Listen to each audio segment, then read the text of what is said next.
વાર્તા પ્રસંગ 7 84 વૈષ્ણવના વાર્તાજી એની અંદર પદ્મનાભદાસજી વાર્તા પ્રસંગ 7 હવે આવે છે ને સરલાબેન અવાજ? થોડોક ફેરફાર થયો. હા. બહુરી એક સમય પદ્મનાભદાસને बिचारी जो श्री ठाकुरजी सहित कुटुंब सहित श्री आचार्य जी के दर्शन करिए, श्री मुख के वचनामृत सुनिए, सो श्री ठाकुर जी सहित कुटुंब सहित अडेल में आए तो कछुक दिन रहे। परिद्रव्य को संकोच बहुत હતો ताते ठाकुर जी को भोग समर्पे, सो छोला तल के समर्पे, सो छोला आછી रीति सो बीनी के पहले दिन भिजोई राखे, दूसरे दिन निकी भांति सो तली के समर्पे, सो या भांति पातार में एक मुट्ठी दार की भावना करते, एक मुट्ठी भात की, एक मुट्ठी खीर की, साग आदि को नाम ले न्यारी न्यारी मुट्ठी धरते, सो श्री ठाकुर जी सगरी सामग्री को भावसो आरोगते, या प्रकार नित्य करे। હવે અહીંયા આવ્યું કે એકવાર પદ્મનાભદાસજીએ વિચાર્યું કે શ્રી ઠાકોરજી પધરાઈને કુટુંબ સહિત શ્રી મહાપ્રભુજીના દર્શન કરવા જઈએ।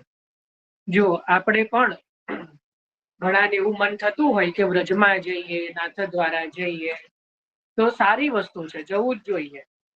પણ જે આખું વ્રજ છોડીને આપણા માથે પધાર્યા છે, જે નાથદ્વારામાં બિરાજમાન હોવા છતાં પણ જેને આપણા ઘરને જ નાથ દ્વારા બનાવ્યું છે, આપણું ઘર પણ શું છે કે નાથ બિરાજે છે ને એનું દ્વાર, તો આપણે ત્યાં જવું અવશ્ય જોઈએ। ગુરુ ઘરે પણ, નાથ દ્વારા પણ, વ્રજમાં પણ, કે કોઈ તીર્થાદિમાં પણ જો ઈચ્છા હોય, પણ આપણે આપણા પ્રભુને મૂકીને જો જઈએ છે તો એ માર્ગના સિદ્ધાંતને અનુરૂપ નથી। આપણે વ્રજમાં જઈએ અને આપણા ઠાકોરજી કોઈ બીજાને ત્યાં પધરાઈ દઈએ તો ઠાકોરજીને કેટલું દુઃખ થાય કે મારા વ્રજ સહિત હું જેના માથે બિરાજું છું અને મને જેના માટે હું મારું વ્રજનું સુખ છોડીને એના માથે બિરાજ્યો અને આ મને છોડીને બીજે ગયો, તો એ બરાબર ન કહેવાય।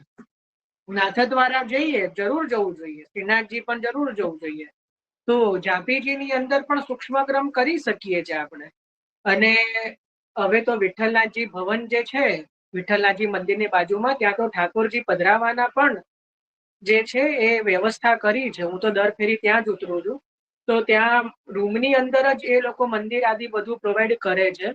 પાત્ર પણ નીચેથી તમે કહો તો આપે છે, તો બધી વ્યવસ્થા છે। દૂધ બધું બી ત્યાંથી જ મળી જાય છે, નીચે દુકાન જ છે। અને થોડું દૂધઘર આદિ જે છે આપણે જોડે લઈને જઈએ, નાગરી છે કે બીજું જે પણ આપણે કરી શકતા હોય, અનસકડી આદિ એ પણ કરી શકીએ। અને તમને એક બીજી વાત કહું, જો આ બધા માટે લાગુ નથી પડતી, પણ ગુરુ એને પૂછી લેવાની। શ્રીનાથજી અને નિધિ સ્વરૂપની પાતાળ હોય ને, એ આપણે આપણા ઠાકોરજીને ભોગ ધરી શકીએ, એ વસ્તુ યાદ રાખો। જો તમને બહાર, તમે નાથ દ્વારા આપણે જઈએ, વ્રજમાં જઈએ, પછી હોટલમાં શું કામ લઈએ આપણે? એના કરતા પાતાળ ના લઈએ? શ્રીનાથજીની હોય, વિઠ્ઠલનાથજીની હોય કે નિધિ સ્વરૂપ હોય, બિરાજતા હોય, તો એમની પાતાળ જે છે એ પાતાળ જ લેવી જોઈએ। તો એ પાતાળ ડાયરેક્ટ આપણે લઈએ એવું કરવાની જરૂર નથી। જો સખડી ભોગની આજ્ઞા છે, આપણે નિત્ય પ્રભુને સખડી ભોગ ધરીએ છે, તો આપણે આપણા ઠાકોરજીને એ પાતાળ જે છે ને એ ધરી શકીએ। અને એનું પ્રમાણ શું? કોઈ કે એનું પ્રમાણ એવું તો હોય, ઠાકોરજી આરોગ્ય હોય તો આપણે આપણા ઠાકોરજીનું થોડું ધરાવાય। કોઈના મનમાં એવું હોય, હું તમને 252 ભગવદીયમાંથી પ્રમાણ આપું, વાર્તાજી તો ખોટી ના હોય ને। 252 ભગવદીયમાં ત્રીજો ખંડ જે છે એની પહેલી જ વાર્તા કાન્હરબાઈ, ગોવિંદ સ્વામીના બેન કાન્હરબાઈ, જેમના ઘરેથી ગુસાઈજીના ઘરેથી જેમને ત્યાં પાતાળ જતી નવનીત પ્રિયાજીની, અને એ એમના ઠાકોરજીને ભોગ ધરતા। કાન્હરબાઈની વાર્તા ખોલીને જોજો, ગોવિંદ સ્વામીના બેન, અષ્ટસખામાં ગોવિંદ સ્વામી, એમના બહેન છે કાન્હરબાઈ 252 ભગવદીયમાં, અને એ શ્રીમદ ગોકુલમાં જ રહેતા, અને ગુસાઈજી અત્યારે રાજા ઠાકુર જે મંદિર છે ત્યાં ક્યાંક નજીકમાં જ રહેતા। તો નિત્ય જે છે શ્રી ગુસાઈજીના ઘરેથી જે છે એક પાતાળ, જે કૃષ્ણ રાય કરીને એમના કોઈ ખવાસ હશે શ્રી ગુસાઈજીના, એ નિત્ય કાન્હરબાઈને ત્યાં પાતાળ એમના હાથે ગુસાઈજી મોકલતા, અને નિત્ય કાન્હરબાઈએ ગોસાઈજીના ઘરની પાતળ પોતાના ઠાકોરજીને ભોગ ધરતા. આ ક્રમ પ્રાચીન વાર્તાઓમાં પણ પ્રાપ્ત થાય છે, 252 ભગવદીયમાં પણ પ્રાપ્ત થાય છે. હા, એટલું જરૂર છે કે નિયમ એવો છે કે નિધિ સ્વરૂપ જે હોય એની જે પાતાળ હોય, એનો જે સખડી નો જે હોય ને, એ આપણે આપણા ઠાકોરજીને ભોગ ધરી શકીએ. આપણા ગુરુ ઘરના પણ જે ત્યાંથી જો પાતાળ આવે સખડીની કે અનસખડીની, તો એ તમે તમારા ઠાકોરજીને પણ સન્મુખ કરી અને એનો ભોગ ધરી અને પછી આપણે લેવું જોઈએ. હું મારા ઘરે તો એ જ ક્રમ કરું છું, હું ખોટું નહીં બોલું. કલ્યાણરાયજીનો સખડીનો પ્રસાદ આવે તો હું પહેલા મારા ઠાકોરજીને ભોગ ધરું અને પછી હું લઉં છું. બરાબર? એટલે હું જે કરું છું એ મેં કીધું છે, કોઈ અલગ નથી કીધું. તો બી જો ઘણાને જો મારી જોડે નહીં આવવાનું, મારી જોડે સમય નથી એટલો બધો, આપ આપના ગુરુને પૂછી લો કે અમે આ રીતે કરીએ તો આજ્ઞા છે કે નથી. આજ્ઞા આપે તો સુખેન કરો, ના આપે તો ન કરો. બરાબર? પણ આ એક પ્રાચીન ક્રમ છે અને ઘણા બધા બાળકો આમાં એગ્રી હોય છે કે હા, એ થાય. શ્રીનાથજીનો તમને કહું, શ્રીનાથજીનો મહાપ્રસાદ પહેલાના સમયમાં તો નિધિ સ્વરૂપોને ભોગ આવતો. શ્રીનાથજીનો મહાપ્રસાદ આવ્યો હોય ને કોઈ બાળકને ત્યાં, તો એ પોતાના નિધિ સ્વરૂપને સન્મુખ કરે. આ પ્રાચીન ક્રમ છે. શ્રીનાથજીનો મહાપ્રસાદ બધા જ સ્વરૂપો ને આવી શકે, કારણ કે ધર્મી સ્વરૂપ છે. ભલે એ પ્રસાદ આરોગેલા જ હોય, મતલબ એ શ્રીનાથજીનો જ મહાપ્રસાદ છે, પણ આપણા પ્રભુને ફરીથી એ ધરી શકીએ એવો ક્રમ પ્રાચીન ક્રમ છે. બરાબર? અને વૈષ્ણવના ઘરમાં તો થઈ જ શકે છે, પણ આનો કોઈએ અર્થનો અનર્થ નથી કરવાનો. જે મેં કીધું, ફરી ફરીને હું કહી રહ્યો છું કે ગુરુ ઘરે પોતાના ગુરુને પૂછી લે. બરાબર? આજ્ઞા લઈ લેવી. હવે અહીંયા પણ જે કહે છે કે ભાઈ ઠાકોરજી સહિત આવ્યા. બરાબર? ઠાકોરજી સહિત પધાર્યા. એટલે એટલા માટે મેં કીધું કે કદાચ કોઈને એવું હોય કે ભાઈ અમે સખડી ભોગ ધરીએ છીએ તો અમે કેમ ના પહોંચી શકાય. સીધી વસ્તુ છે, એ વસ્તુ શક્ય જ નથી. સખડી ભોગ પહોંચતા હોઈએ તો નાથ દ્વારા ઠાકોરજીને પધરાઈને તો કેમના રસોઈ કરીએ, કેમની બધી સામગ્રી પહોંચીએ, તો એ નથી શક્ય. નથી વ્રજની અંદર કેમનું કરી શકીએ? તો એ વસ્તુ પોસિબલ નથી બનતી. તો એનું આ એક જે છે એ ઉપાય છે કે આ રીતે ક્રમ કરી શકીએ. તો અહીંયા છે કે શ્રીમુખ કે વચનામૃત સાંભળવા માટે આચાર્યજીના દર્શન કરીએ, વચનામૃત સાંભળીએ, એટલે કુટુંબ સહિત ઠાકોરજી પધરાઈને જે છે અડેલ આવ્યા. અડેલમાં કછુક દિવસ રહ્યા. હવે આપને તો દ્રવ્યનો સંકોચ છે, એટલે શું કીધું કે ઠાકોરજી માટે છોલા લાવે. છોલા અત્યારે પણ આપણે મળે છે, તો એ છોલા લાવે. એક દિવસ આખી રાત આપણે પણ છોલા જો હોય ને તો એક આખી રાત પાણીમાં ભીંજાઈને રાખવા પડે, તો બી ઘણી વાર ચડતા નથી. હવે તો છોલા બી એવા આવે છે, પાણી બી અત્યારનું એવું છે કે તો બી 2 વાર કુકર ચડાવવું પડે ઘણી વાર.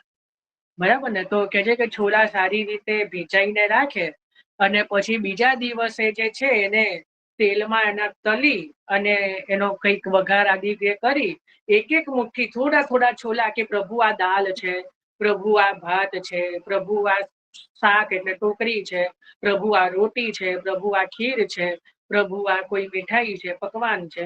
તો એવી અલગ અલગ જે છે એ નારી નારી થોડા થોડા જે છોલાની એ ઢગલી કરી અને પોતે ભોગ ધરતા. આ પ્રકાર નિત્ય કરે. પાછે એક દિન એક વૈષ્ણવ શ્રી આચાર્યજી સો यह प्रकार सब कहे કે મહારાજ પદ્મનાભદાસ ઠાકોરજી કો યા ભાત છોલા સમર્પિત. એટલે અહીંયા પાછું આવ્યું ને, જો કોઈ જઈને ચાડી ખાઈ આવ્યું. હવે આ વસ્તુની કઈ જરૂર હતી નહીં કરવાની. આપણે પણ ક્યાં ચૂક કરીએ કે કોઈનું કઈ જોઈએ આચાર ક્રિયા, એટલે જઈને પછી 10 જગ્યાએ કહી આવીએ. પણ આપણે આપણા ધર્મ સંભાળવા હંમેશા, હું કહું છું, નરસિંહ મહેતાનું એક છે પ્રભાત્યું, રાત રહે જા હરે પાછલી ઘટઘડી સાધુ પુરુષે સોઈ ન રહેવું.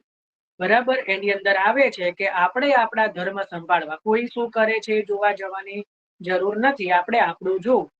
પણ આ બધો ક્રમ જો પહેલેથી જ ચાલ્યો આવ્યો છે. એટલે એક વૈષ્ણવે કોઈ પદ્મનાભદાસજીના ઘરે ગયા હશે, તો ત્યાં પ્રસાદમાં આ રીતે પાતાળમાં છોલાનો પ્રસાદ લેવડાયો હશે પદ્મનાભદાસજીએ. તો પ્રસાદ તો લીધો જ હશે. જૈન મહાપ્રભુજીને કીધું કે ભાઈ આ તો આ રીતે ક્રમ કરે છે, અમને દ્રવ્યનો સંકોચ છે. તો કહે કે ભાઈ महाराज पद्मनाभदास जी ठाकुर जी को यह भात छोला समर्पित है। सो एक दिना आचार्य जी भोग समर्पी बीरिया पद्मनाभ दास के घर पधारे। श्री महाप्रभु जी पोते पद्मनाभ दास जी ने ત્યાં પધાર્યા। ભોગ નો સમય હતો એ સમય। सो पद्मनाभ दास तो पूछे कि यह ढेरी न्यारी न्यारी क्यों कर रहे हैं? आ नारी नारी छोलानी કેમ અલગ અલગ તમે એ કરેલી છે? ત્યારે पद्मनाभ दास कहे कि महाराज यह दार है, यह भात है, यह खीर है, यह कढ़ी है, यह शाक आदि है। या प्रकार सब डेरी को सामग्री बताए કે ભાઈ અમે તો આ ભાવથી કરી છે, બીજું અમારાથી કશું બનતું નથી। तो आचार्य जी महाप्रभु को हृदय भरी आए और जान्यो जो या के द्रव्यों को संकोच है ताते यो करत है, परंतु द्रव्य को उपाय नहीं करे। बड़ो धैर्य है, धीरज बहु है, એને દ્રવ્યનો સંકોચ બહુ છે પણ એનો ઉપાય નથી કરી રહ્યા। તાતે याके ऊपर ठाकुर जी बड़े प्रसन्न है। पाछे श्री आचार्य जी घर पधार के भोजन किए और अक्का जी तो कहे कि जो पद्मनाभ दास के घर द्रव्यों को संकोच बहुत है तो छोला नित्य ठाकुर जी को धरत है। એટલે મહાપ્રભુજીએ પોતાના વહુજી મહાલક્ષ્મી વહુજીને અક્કાજીને કીધું। શું કીધું? જો ધ્યાન રાખજો, આમાં એક રહસ્ય છે। મહાપ્રભુજીએ એટલું જ કીધું કે ભાઈ પદ્મનાભ દાસજીના ઘરે દ્રવ્યનો સંકોચ છે એટલે છોલાનો ભોગ ધરે છે, સામગ્રી મોકલવાનું નથી કીધું। ખાલી કીધું કે આ રીતે ક્રમ કરે છે એમ, બસ આટલું જ મહાપ્રભુજીએ કીધું કે ભાઈ ઉનકે ઘર દ્રવ્યો को संकोच है तो छोला नित्य ठाकुर जी को धरत है, આટલું જ કીધું। तब अक्का जी ने संध्या समय सगरी सामग्री सिद्ध करी एक वैष्णव के हाथ पठाई। जो सामग्री पठाई, महाप्रसाद नहीं, सामग्री मोकली કે ભાઈ તમે પણ આ ભોગ ધરજો। तब तुलसा ने पद्मनाभ दास को कहो कि आचार्य जी के यहाँ तो सामग्री आई है, महाप्रभु जी ने त्याथी सामग्री आई है। तब पद्मनाभ दास ने कहो कि हम जाने अब हमको काढ़वे को उपाय किए है, जतन सो धरी राखो। હવે લાગે છે કે આપણને આજ્ઞા આપવાની તૈયારી કરી રહ્યા છે। હવે કે છે કે ઘરે જવા માટે એટલે તમે ધરી રાખો। બહુ ઊંચી વાત છે, બધાને નહીં સમજ પડે, બહુ ઊંચી વાત કરી કે ભાઈ હવે મહાપ્રભુજીના ઘરેથી સામગ્રી આવી છે તો આપણે લઈ ન શકીએ એટલે મૂકી અને ધરી રાખો। મોકલવું હોત તો મહાપ્રસાદ મોકલાવે, પણ અહીંયા તો સામગ્રી મોકલાઈ છે અને ગુરુ ઘરની સામગ્રી એ તો આપણાથી લઈ ન શકાય। तो एटला माटे कही रहा है कि अब हमको काढ़वे को उपाय किए हैं सो धरी राखो। तब तुलसा ने धरी राखी। पाछे दूसरे दिन फेरी सामग्री संध्या को श्री आचार्य श्री अक्का जी ने पठाई। महालक्ष्मी वहुजीए फरीथी बीजा दिवसे सांजना समये जे छे ए सामग्री जे छे ए पद्मनाभ दास ना घरे मोकली। तब तुलसा ने फेरी पद्मनाभ दास जी सो कहो। तब पद्मनाभ दास ने कही कि हमको बेगी विदा किए। હવે તો એવું લાગે છે કે જલ્દી વિદાય આપવાનો જે છે એ મહાપ્રભુજી વેગી વિદાય કર્યા છે। જો પહેલા શું કીધું કે વિચાર કર્યો છે કે હવે આપણને આજ્ઞા આપે હવે અહીંથી જવાની અને હવે બીજી વખત પણ મોકલી એટલે બેગી વિદાય, કે ત્રીજી વખતની રાહ નથી જોવી। આપણે ત્યાં કોઈ બી વસ્તુ 3 વખત રિપીટ થાય ને તો એનું બહુ મહત્વ છે। ઠાકોરજીને 3 વખત શૃંગાર આપણે ધરો અને પ્રભુ 3 વખત વડા કરી દે પછી એ શૃંગાર એ દિવસે ધરાય નહીં, એવો નિયમ છે આપણે ત્યાં। ઠાકોરજીને આપણે કઈ ભોગ ધર્યો અને ઠાકોરજી 3 વખત એની એક સામગ્રી ચોકી પરથી સરકાઈ દે પછી એનો ભોગ એ દિવસે આવે નહીં, આપણે ત્યાં આ બધો નિયમ છે। એટલે 2 વખત સામગ્રી મોકલી એટલે હવે કે જો કાલે ત્રીજી વખત મોકલે તો બહુ ખોટું કહેવાય। એટલે કે 2 વખત મોકલી છે એટલે હવે બેગી વિદા કીએ તાતે સવેરે ही चलेंगे, હવે કાલે સવારે જ આપણે નીકળવું પડશે। अब धरी राखो, અત્યારે આ ધરી રાખો। पाछे प्रातः काल भयो सो ठाकुर जी को बेग ही राजभोग सो पहुंची। मथुरा नाथ जी सो पूछे महाराज आपको आचार्य जी के घर पधारवे की इच्छा होए तो वहां नाना प्रकार की सामग्री है, मेरे यहाँ तो जैसो समय प्राप्त होएगो तेसो धरूंगो। जो प्रभु आगळ माग्યું नहीं કે આપને આરોગવું હોય તો અમને નવી નવી વસ્તુઓ અપાવો, આપણે હોઈએ તો શું કહીએ? પ્રભુને વિનંતી કરીએ, प्रार्थना करी दईए, सुनु सुई करिए। अहींया पद्मनाभ दासीए शुं कीधुं के महाराज आपने जो अलग अलग सामग्री आरोगवानी इच्छा होय तो आप क्या पधारो, श्री आचार्य जी के घर पधारो। અને અમારા ત્યાં તો જે સમયે જે વસ્તુ પ્રાપ્ત હશે એ જ અમે ધરી શકીશું. તબ મથુરાનાથજીને કહી કે મોકો તો તેરો કિયો હી ભાવત, ભોગ સિંગાર મૈયા મોકું શ્રી વિઠ્ઠલનાથ કે હાથ કો ભાવે. અહીંયા મથુરાનાથજી શું કહે છે કે ભોગ સિંગાર મૈયા સુન મોકો શ્રી પદ્મનાભ દાસ કે હાથ કો ભાવે. પદ્મનાભદાસજીના હાથનો જે છે કે મોકો તો તીરો કિયો ભાવત, અંડરલાઈન કરો. આનાથી મોટી વાત શું? ભક્ત વચ્છતા દેખાય કે ભક્તોને કેવા વશ છે કે મહાપ્રભુજીના ઘરે જવાની શ્રી ઠાકોરજી ના પાડે છે કે મોકો તો તેરો કિયો ભાવ. ત્યાં પરાકાષ્ઠા થઈ ગઈ પ્રેમની. આ પ્રેમની પરાકાષ્ઠા થઈ ગઈ. જો ધરોગે સો પ્રીતિ તે આરોગો, તું જે ધરીશ એ હું પ્રેમથી આરોગીશ. તબ અનુસર કરાઈ એક નાવ ભાડે કરી લાए, और तुलसा सो कहे કે 2 दिन को सीधो सामग्री है सो अक्काजी को दे आओ. એટલે આ 2 દિવસની જે સીધી સામગ્રી છે ને એ અક્કાજીને આપી આવો. તબ તુલસા સારી સામગ્રી આચાર્યજી કે યહાં દે आई, પાછે સગરી વસ્તુ નાવ પર ધરી મથુરાનાથજી को नाव पर पधराई, श्री आचार्यजी के पास विदा होनाए. આ મથુરાનાથજીની નૌકા વિહાર મથુરાનાથજીનો. આની પહેલા બીજા એક નિધિ સ્વરૂપનો નૌકા વિહાર આવેલો. કોઈને યાદ છે કયા સ્વરૂપનો? પદ્મનાભદાસીના જ વાર્તાજીમાં.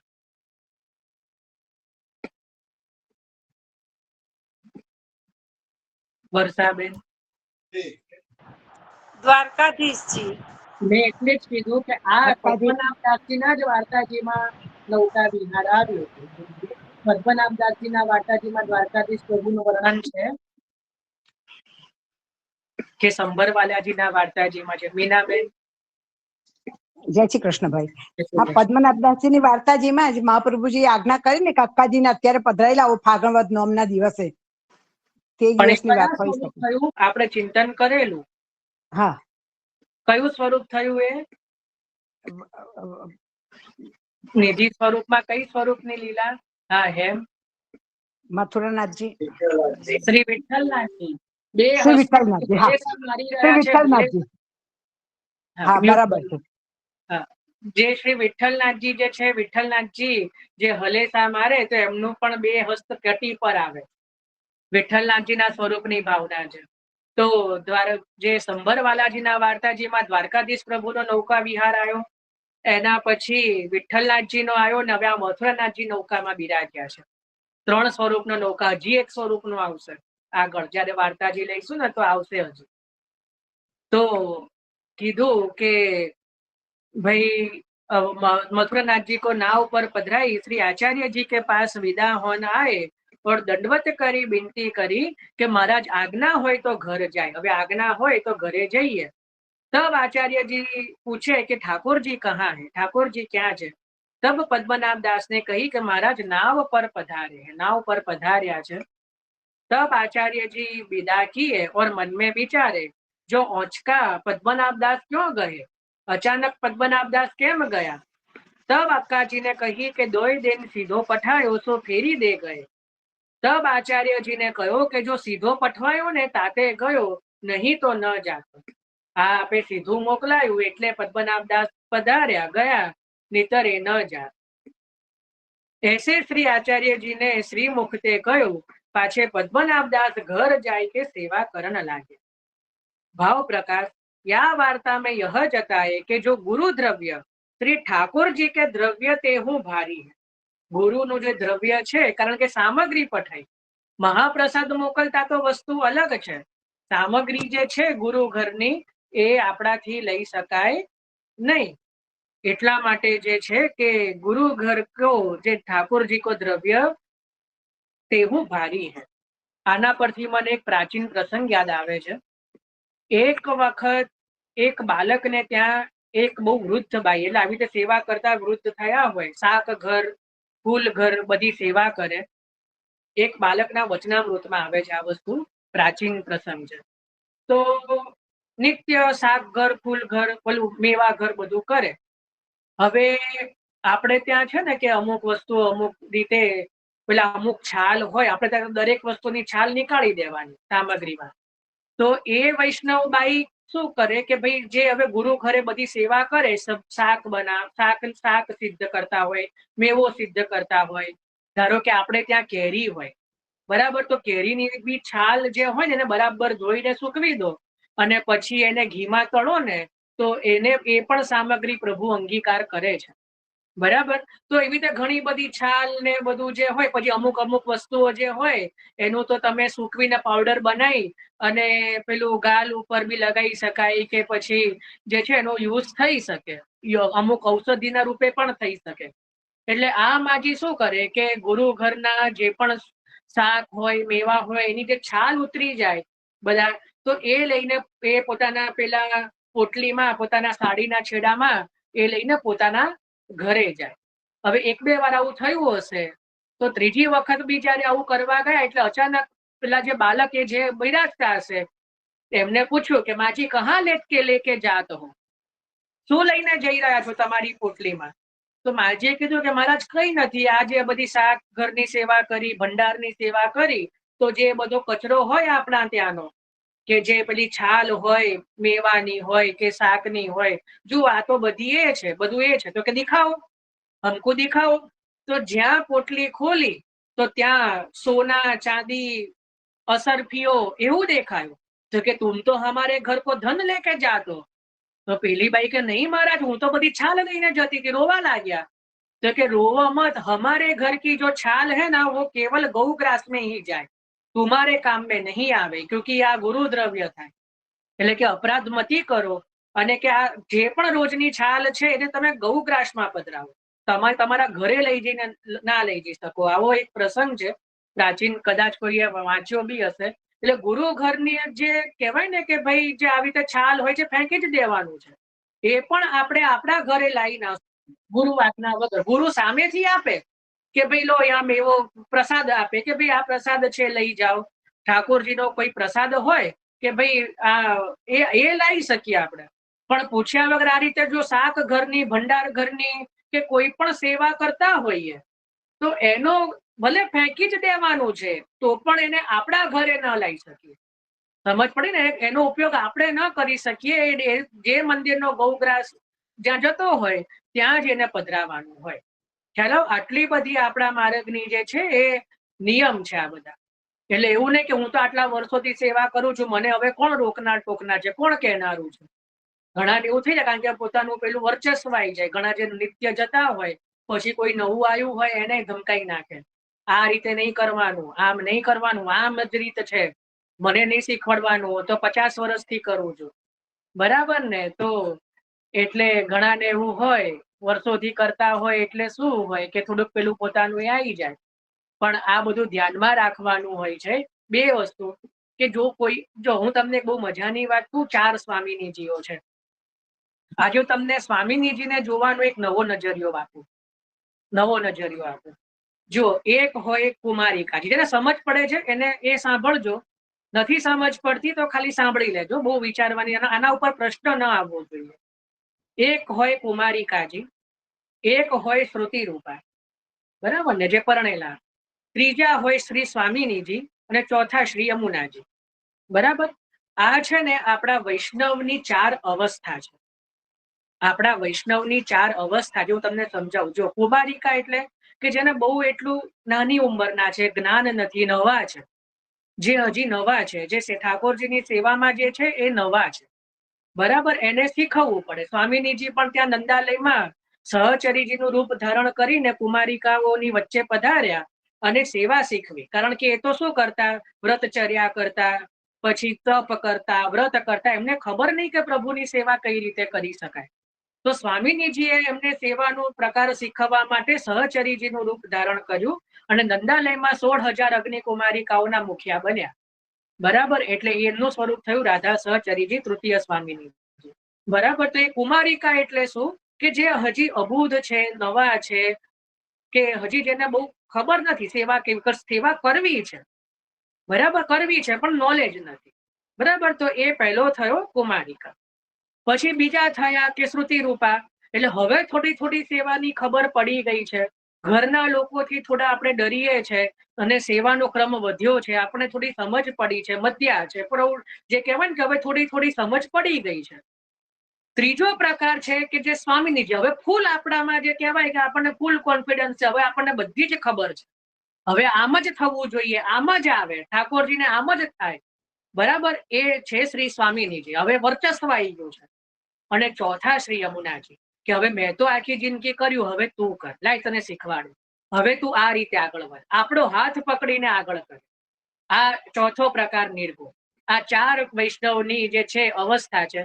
આપણે પણ આપણો સમય યાદ કરો, આપણે પણ જયારે પુષ્ટિ માર્ગમાં આવ્યા હોઈશું તો આપણી દશા પણ કુમારિકા જેવી છે કે ભાઈ નવા નવા હોઈશું, અબૂધ હોઈશું, ઘણી વાર ભૂલો કરતા હોઈશું, બરાબર. આપણને પણ બધું ધીમે ધીમે સમજ પડી, કોઈ વૈષ્ણવ દ્વારા ખબર પડી, કોઈ યમુનાજી સમાન કોઈ એવા ભગવદીય આપણો હાથ પકડીને આપણને સમજાયું હશે, બરાબર.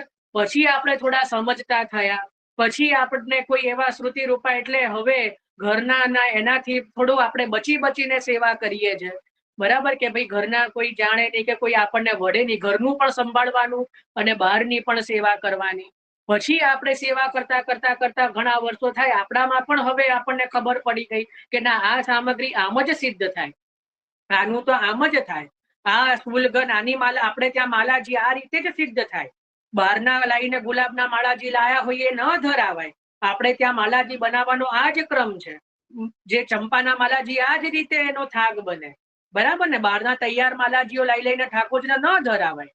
તો એ બધું ધીમે ધીમે સમજ પડે કે આપણે ત્યાં ટોકરી આ જ રીતે સિદ્ધ થાય, કોઈ પણ ટોકરી છાલ સાથે સિદ્ધ ન થાય, કોઈ પણ મેવો છાલ સાથે પ્રભુને ન આવે. આ બધું ધીમે ધીમે જેમ કરતા જઈએ એમ ખબર પડે, પછી એક્ઝેક્ટ ખબર પડે, બરાબર. તો એ આપણે ત્યાં જે છે એ સ્વામીનીજી. અને પછી કોઈ આપણામાં એ થાય કે શ્રી અવતારજી, કે ભાઈ મેં તો કર્યું છે, હવે તમે આગળ આવો, હવે ધીમે ધીમે તમે કરો, હવે તમે પણ પ્રભુની સેવામાં આપણા દ્વારા કોઈ આગળ વધે, કોઈનો ભાવ વૃદ્ધિ થાય. તો એ અવસ્થા કઈ થઈ? શ્રી યમુનાજી, નિર્ગુણ અવસ્થા, બરાબર. એટલે આ રીતે જે છે ચાર સ્વામીનીજીનો ચાર પ્રકાર છે, બરાબર ને. તો અહીંયા પણ જે મૂળ વાત શું હતી કે ભાઈ ઠાકોરજી કી ઠાकुर, હા, ગુરુ દ્રવ્ય જે છે એ ઠાકોરજી કે દ્રવ્ય હું તે ભારી હે. ઠાકોરજીના દ્રવ્ય નો અપરાધ તો ભારી છે જ, દેવ દ્રવ્ય, પણ એનાથી પણ ભારી ગુરુ દ્રવ્ય છે, બરાબર. એટલે ગુરુ ઘરનું જે કઈ છે એ ગુરુને પૂછ્યા વગર લઈ શકાય નહીં. ताते श्री भागवत जी में कहे है कि भिक्षा मांग के लाई गुरु के आगे धरिए, सो गुरु आज्ञा दे तो खाई. પહેલાના સમયમાં જે ગુરુ શિષ્ય પરંપરા હતી, તો એમાં પણ જે ભિક્ષા, ભલે આપણે જે 7 ઘરે કે જે 11 ઘરે માંગવાની હોય શિષ્યએ, ભલે પોતે માંગી હોય, પણ જેટલું પણ મળ્યું હોય ગુરુ આગળ લાઈને મૂકી દેવાનું હોય. પછી ગુરુ કે ભાઈ તું આટલામાંથી આટલું તું લે, તો એ લેવાય, બાકી પોતે જ જાતે લઈ શકાય નહીં. જો ગુરુ આજ્ઞા દે તો ખાય, નહીં તો ભૂખ્યો રહે જાય, પરંતુ માગે નહીં. માગવાનું નહીં કે અમે માગીને લાયા ભિક્ષાને આપ ના આપો, એવું ન કરાય. માગી ભિક્ષા હું આજ્ઞા બિના નહીં લીની જાય, તો ગુરુ કો દ્રવ્ય તો કેસે लियो જાય. માગેલી, પોતે માગેલી ભિક્ષા પણ જો ગુરુ આજ્ઞા વગર લઈ ન શકાય, તો પછી ગુરુના ઘરનું દ્રવ્ય તો કઈ રીતે લેવાય? ખ્યાલ આવ્યો કે નહીં? તો જરાય ન લેવાય. તાતે શ્રી આચાર્યજી વિવેક ધૈર્યાશ્રય में लिखे है, ત્રિદુઃખ સહનમ ધૈર્યમ. 3 પ્રકારના દુઃખોને સહન કરવા. કયા 3 પ્રકારના? આધિદૈવિક, આધિભૌતિક અને આધ્યાત્મિક. આ જે છે વિવેક ધૈર્યાશ્રય ગ્રંથ ષોડશ ગ્રંથની અંતર્ગત છે. તો કઈ રીતે સહન કર્યા? તો કે છે કે જબ મુગલ લે ગયો, ઠાकुरજી કો લે ગયો મુગલ, તબ પદ્મનાભ દાસ ચાહે તો ભસ્મ કરી ડાલે. પદ્મનાભ દાસજીની અંદર એટલું બધું સામર્થ્ય છે કે એ મુગલને પણ ભસ્મ કરી ડાલે, પરંતુ પદ્મનાભ દાસ કષ્ટ સહે. આપ 7 દિન લો ભૂખે રહે, પર વાસો કશું ન કહે. એને કઈ ન કીધું, પોતે 7 દિવસ સુધી ભૂખ્યા રહ્યા અને દુઃખ સહન કર્યું. યહ અલૌકિક દુઃખ કયો? આ પ્રભુ માટે દુઃખ સહન કર્યું, એટલે આ જે છે આ આધિદૈવિક દુઃખ આપે સહન કર્યું. લૌકિક દુઃખ, એટલે આધિ ભૌતિક દુઃખ કયું સહન કર્યું? કે જે લૌકિક દુઃખ, જો બેટી પરનાત કો દીની, यह ज्ञाति में निंदा सहे, खान पान को दुख सहे, परंतु धर्म न छोड़े. આ કયું દુઃખ સહન કર્યું? આધિ ભૌતિક દુઃખ. અને આધ્યાત્મિક દુઃખ આપણે જોયું કે અહીંયા શ્રી મહાપ્રભુજીને ત્યાં પધાર્યા, મહાપ્રભુજીને ત્યાંથી સામગ્રી આવી, પણ એ સામગ્રી લીધી નહીં અને પોતે જે છે કોઈ પણ પ્રકારના દ્રવ્યનો ત્યાં જે કહેવાય કે કોઈ પણ પ્રકારે એમને ઉપાય ન કર્યો અને એ દુઃખ સહન કર્યું. અને મહાપ્રભુજીના ઘરેથી સામગ્રી આવી તો પણ પોતે એ જે છે એને સ્વીકારી નહીં. તો એ આધ્યાત્મિક દુઃખ જે છે એ પણ આપણે સહન કર્યું, परंतु धर्म ने छोड़ो नहीं। ताते श्री गोकुलनाथ जी श्री सर्वोत्तम जी की टीका में लिखे हैं कि कोटिन वैष्णव में दुर्लभ सो पद्मनाभ दास सरखे है। करोड़ों वैष्णवों में पण करोड़ों में करोड़ों में कोटि में विरला एवा पद्मनाभ दास जी जे छे एवा एक वैष्णव छे। सो श्री आचार्य जी के मार्ग को और आचार्य जी के स्वरूप को भली भांति जानते એટલે મહાપ્રભુજીના સ્વરૂપને મહાપ્રભુજીના માર્ગને જે બરાબર રીતે જાણે છે। सो उन पद्मनाभ दास के ऊपर श्री आचार्य जी महाप्रभु आप सदा प्रसन्न रहते, ताते इनकी वार्ता को पार नहीं सो कहा तई कही। એટલે આવા પદ્મનાભ દાસજી જે છે જેમની વાર્તાનો કોઈ પાર નથી, તો ક્યાં સુધી કહીએ કે જેમને 3 પ્રકારના દુઃખોને સહન કર્યા। તો બહુ સુંદર આ વાર્તા પ્રસંગ 7 જે છે ઘણું બધું આની અંદર ચિંતન આવી ગયું। આમ તો હજી આપણે કાલનો દિવસ પદ્મનાભ દાસજીના વાર્તાજીમાં એક વિશેષ પ્રકાર એ સમજવાનો છે કે ભાવ સિંધુની અંદર પદ્મનાભ દાસજીના જે 7 વાર્તા પ્રસંગ છે, કેમ 7 જ છે? કારણ કે પદ્મનાભ દાસજીની અંદર પણ ઐશ્વર્ય, વીર્ય, યશ, શ્રી, જ્ઞાન, વૈરાગ્ય અને ધર્મી આ 7 પ્રકારના ગુણ પ્રગટ કર્યા છે વાર્તાજીમાં, એટલા માટે 7 પ્રસંગ છે। તો કાલે આપણે ફરીથી બધા પ્રસંગોનું ચિંતન સંક્ષિપ્તમાં કરીશું કે ભાઈ અહીંયા આ પ્રસંગમાં આ ગુણ પ્રગટ કર્યો, આ પ્રસંગમાં આ ગુણ પ્રગટ કર્યો। એ રીતે કાલે આપણે પદ્મનાભ દાસજીના વાર્તાજીનું પુનઃ જે છે એ સંક્ષિપ્તમાં આખા વાર્તાજીનું ચિંતન કરીશું, બરાબર। અને એના પછી એક દિવસ તુલસાના વાર્તાજી લઈશું, એક દિવસ જે છે પાર્વતી વહુ જે છે એમના વાર્તાજી રઘુનાથ દાસ, અને એક દિવસ છોટી લાલી પદ્મનાભ દાસજીના જે છે છોટી લાલી એટલે છોટા પુત્રી એમના વાર્તાજી ભાવ સિંધુમાં પ્રાપ્ત થાય છે। તો આપણે એમના વાર્તાજીનું પણ ચિંતન કરીશું અને પ્રયત્ન કરીએ કે શુક્રવાર સુધીમાં આ આખા જે પદ્મનાભ દાસજીના કુટુંબના જે આખા બધા જે વાર્તાજી છે એ વિરામ થાય એવો આપણે પ્રયત્ન કરીશું, બરાબર। તો આ રીતે આપણે જે છે પદ્મનાભ દાસજીના વાર્તાજી અહીંયા જે મૂળ વાર્તાજી છે એ વિરામ થાય છે, વાર્તા પ્રસંગ 7 જે છે એ વિરામ થાય છે। પદ્મનાભ દાસજી જે છે એમને ઘણા બધા જે મેં કીધું તો 40 પદો આપના પણ પ્રાપ્ત થાય છે, જે યમુનાજીના 40 પદ છે એવી રીતે પદ્મનાભ દાસજીના પણ 40 પદો પ્રાપ્ત થાય છે। કેવલ અને કેવલ શ્રી મહાપ્રભુજીના અલૌકિક સ્વરૂપનું નિરૂપણ પદ્મનાભ દાસજીએ કરેલું છે। આપણે ત્યાં ઘણા બધા પદો જે છે કીર્તન વધાઈઓમાં ગવાય પણ છે। એક તો જે બધા જાણતા છે શ્રી વલ્લભ ચાહે સોઈ કરે, બરાબર। તો એની અંદર પદ્મનાભ કો અપનો જાનકી ડૂબત કર પકરે, તો એ પણ છે। બીજું શ્રી વલ્લભ રૂપ સુરંગે, એ પણ ઘણાને ખબર હોય છે। ત્રીજું ગોસાઈજીની વધાઈ હે લીર સમય શ્રી વલ્લભ સુત પ્રગટ ભયે આજ, તોડી રાગમાં પણ એ વધાઈ ગોસાઈજીના ઉત્સવે જરૂરથી બધા જ ઘરોમાં ગવાય છે, તો એક એ પણ વધાઈ છે। તો આવી ઘણી બધી વધાઈઓ જે છે પદ્મનાભ દાસજીની બહુ પ્રસિદ્ધ છે અને ઘણી એવી છે કે જેને અભ્યાસ હોય એને જ ખબર હોય। સુનો વ્રજજન માર્ગ की बातें, श्री लक्ष्मण भट्ट की हूँ निकाई, आ बधा तो जेने पदो वांच्या होय ने एने खबर होय। श्री लक्ष्मण भट्ट सुत ने कहू गावे, दमला प्रभुदास बड़भागी, तिनको पुन पुन आप सिखावे, वेणु गीत पुन युगल गीत की रसबतिया भावे। तो एम करीने पद्मनाभ दासजीનું એ જે પદ છે ને દમલાજીના ઉત્સવના દિવસે ગવાય છે, કારણ કે દમલા પ્રભુદાસ બડભાગી, तिनको पुन पुन आप सिखावे। તો કાકરોલી ઘરની અંદર જ્યારે રાજભોગ આવે ત્યારે આ બધાઈ મહાસુદ ચોથના દિવસે ગવાય છે। શ્રી લક્ષ્મણ ભટ્ટ સુત ને કહું ગાવે। તો આવા ઘણા બધા જે પદો છે પ્રસિદ્ધ છે પદ્મનાભ દાસજીના, અને બહુ સુંદર સુંદર અને અદ્ભુત પદો પદ્મનાભ દાસજીના પ્રાપ્ત થાય છે। આખી રાસલીલા અંતર્ગત રાસ પંચાધ્યાયી અંતર્ગત પણ પદો શ્રી મહાપ્રભુજીના સ્વરૂપની અંદર કઈ રીતે એના દર્શન થાય, મહાપ્રભુજીના નેત્રમાં આખી રાસલીલાનું વર્ણન પદ્મનાભ દાસજીએ કર્યું છે. એક પદ તો એવું છે કે મહાપ્રભુજીના નેત્રમાં જે શ્યામ કીકી છે, એ શ્યામ સુંદર રૂપ, હવે મારા ભાવ તો પ્રગટ ન થઈ શકે, પણ એ આખી મહાપ્રભુજીના નેત્રમાં આખું રાસ મંડળ કઈ રીતે છે એનું વર્ણન પણ પદ્મનાભ દાસજીએ પોતાના પદમાં કર્યું છે.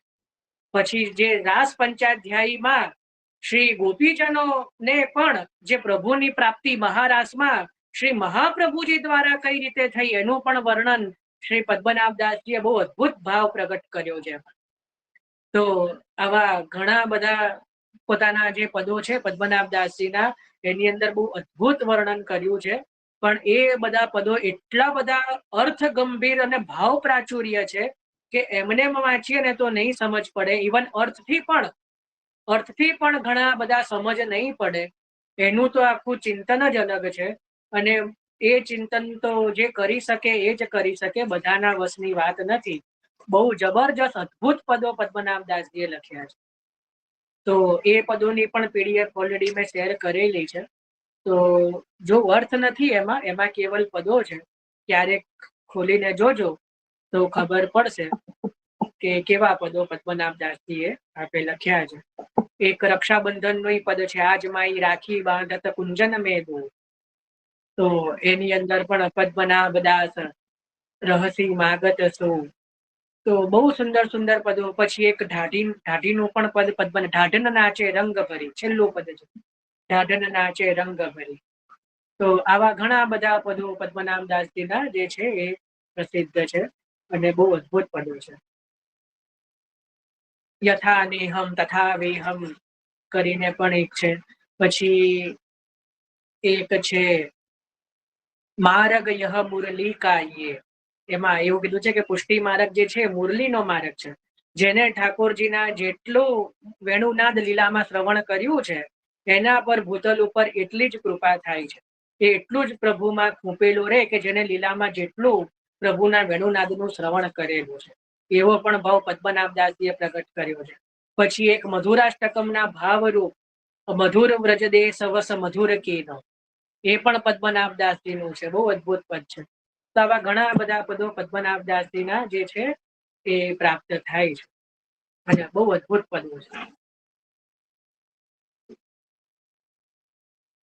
સુતહિત કૃત માર્ગ મુરલી કાહે. કઈ નહીં, ચલો તો આમાં હવે કોઈને કઈ પ્રશ્ન હોય કે કઈ હોય તો કહો. વાર્તાજીમાં